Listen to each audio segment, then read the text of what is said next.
All right, welcome back to the iWealth podcast. And today we're here with Mr. Brad Connors and iWealth, and we're talking specifically about worst case scenario. Well, I'm good at worst case. Ask Trudy. I'm good at worst case scenarios. I mean, you go right away to it? You think people, before you go there, do you think people are we wired to see the worst first and then back into it? Yes. Is it the fight or flight or whatever? Totally. What's the worst thing that can happen? Okay, your brain goes there, and you have to train that out of yourself. Yeah. And it never fully goes away. It just becomes less. I have a lot of that. Yeah. Oh no. So worst case scenario, you're at home, you get the phone call, your spouse doesn't come home.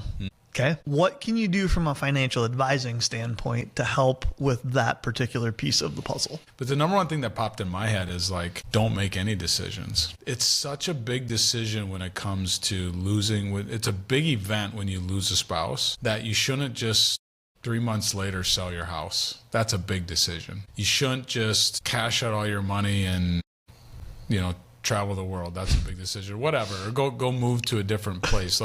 There's big decisions that you should put off for at least a year, in my mind, when you lose somebody. Yeah. Because it's just, you got to grieve and you got to get through that. You got to figure it out. I think a 12-month time period is really, really good. But in regards to accounts and things like that, your financial advisor will sit down and help you through all those different things that have to happen. You can about imagine, Matt, if you have a joint account at a bank and you lose your spouse, you have to go show the bank that they died. So you need a certified copy of the death certificate, and you got to put it in your name. Yep.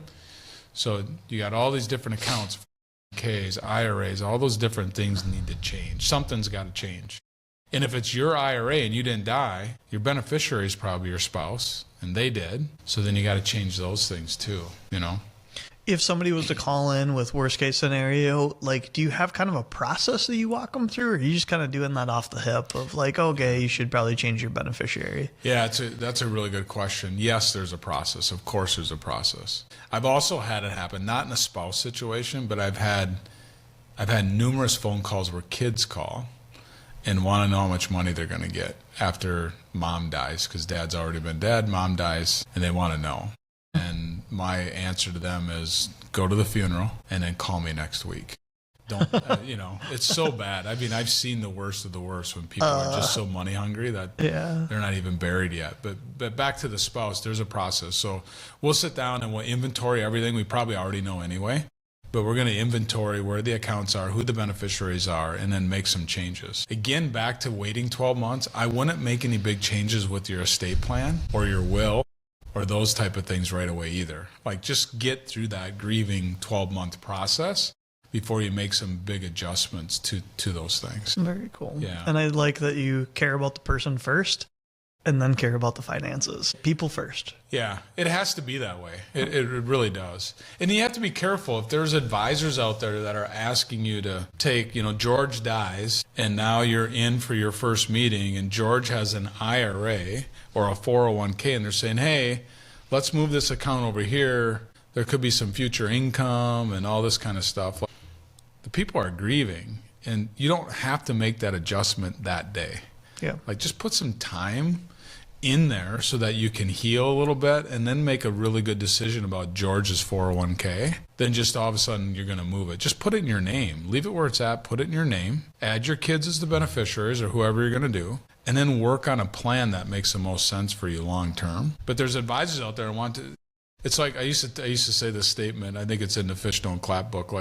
The more your advisor works with your portfolio, it's like a bar of soap. The smaller it gets. And it's because of commissions and fees. And if advisors can get you to move accounts and move stuff around and they can collect more fees, then whose best interests are they serving? It's theirs. And so, we've had some conversations on other podcasts about how you feel about the person you're dealing with. The person you're dealing with should be calm and cool and just allow you to kind of grieve and get through this process and not make any big decisions. Hopefully you have the right advisor you're working with. I always say we're pretty snoopy, meaning that we find out where money's at and where it's held and who owns it. And the reason why we do that is because if somebody does pass away, we want to be able to be as helpful as we can to make sure that we're making smart decisions with that money. Smart decisions. I like it. All right. Well, we will see you back here next time on the iWealth podcast. All right. Thanks, Matt.